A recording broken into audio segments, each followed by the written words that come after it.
Vrtić Anđeli čuvari u Tavankutu biće predškolska ustanova koja će odgajati na srpskom i hrvatskom jeziku. Proistječe to iz odluke o mreži dječjih vrtića u Subotici koju je na sjednici Skupštine grada usvojila vladajuća većina. Suprotno je to zahtjevima HMV-a koji drži da bi se rad trebao odvijati samo na hrvatskom jer je objekt građen u cijelosti sredstvima iz Hrvatske. Tehnički direktor predškolske ustanove Naša radost i šef kluba vijećnika Srpske napredne stranke Veljko Vojnić rekao je da je problem u nedostatku kadrova. Na jeziku koji nije srpski može da vrši vaspitač koji je ili završio školovanje na tom jeziku ili ima lektorat završen na visokoškolskoj ustanovi sa metodikom. Mi takvih u našoj ustanovi imamo 11, a treba nam 15. Rekao je i da se predškolska ustanova i grad nisu obvezali udovoljavati zahtjevima HMV-a s kojim, kako je naveo, jedino imaju problema. Ja sam mislio da je taj vrtić napravila hrvatska vlada i da će nama ustupiti na korišćenje i da će nam postaviti kao donator tog vrtića određene uslove.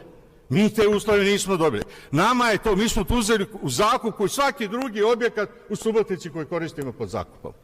I on postaje državni objekat. To što je neko ulagao i dao pare, to nas ne zanima.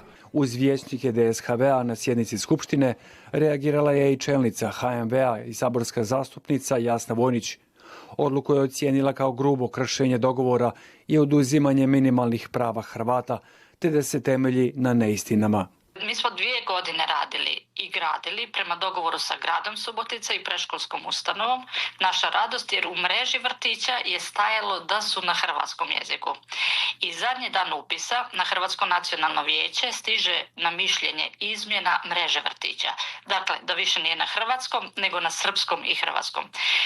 Ovu izliku koju su navodili da nema kadra na hrvatskom jeziku, naravno da nije istina, jer ima 3 puta više kadra, ali ili su raspoređeni na radu u srpskim grupama ili su navodno dobili otkaz jer su sudjelovali na prosvjedima ili nisu bili ni primljeni. Jedino što mogu reći, dakle, da je ovo izuzetno nekorektan i usuđujem se reći čin koji zaslužuje da se duboko zapitamo o međusobnom reciprocitetu.